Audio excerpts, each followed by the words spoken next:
ورحمة الله تعالى وبركاته. اسمي كوثر أبعلال، حاصلة على آلة معدل بجهة فاس مكناس بمعدل 19-23.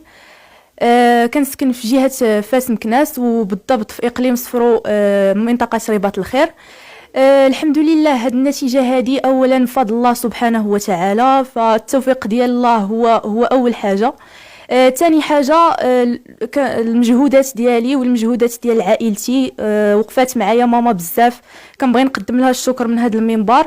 ومجهودات الأساتذة كاملين، أساتذة الثانويات مولاي إدريس الأكبر، الأطر التربوية، وكذلك مجموعة من الأساتذة بحال الأستاذ شاكر، كنبغي نتقدم له بالشكر، الشكر الخالص من هذا المنبر هذا، وكذلك الأستاذ إرشاد، وكذلك مؤسسة توجيه بعد الباك اللي أثروني في مرحلة تحضير المباريات ومازالين مأثريني لحد الآن الحمد لله. وهذه النتيجة هذه مفخرة لنا كاملين الحمد لله والشكر لله. ومشرف. كنتي زعما كنتي عارفه راسك انك تديها بجهه فاس مكناس؟ لا الصراحه ما كانش كاع على بالي بانني غادي نجيب اعلى نقطه، ولكن الحمد لله هذا بفضل الله سبحانه وتعالى. بالنسبه للتعامل مع الاساتذه كيفاش كيتعاملوا معك؟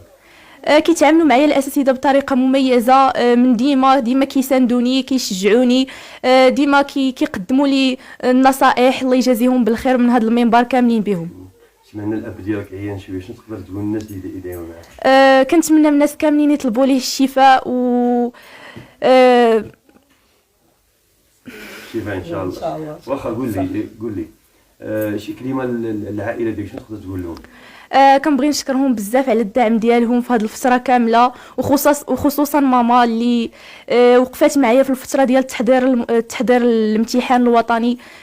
كنبغي نشكر كذلك جميع العائله ديالي على السند ديالهم وعلى الدعم ديالهم وعلى الثقه ديالهم فيا، شكرا لهم بزاف.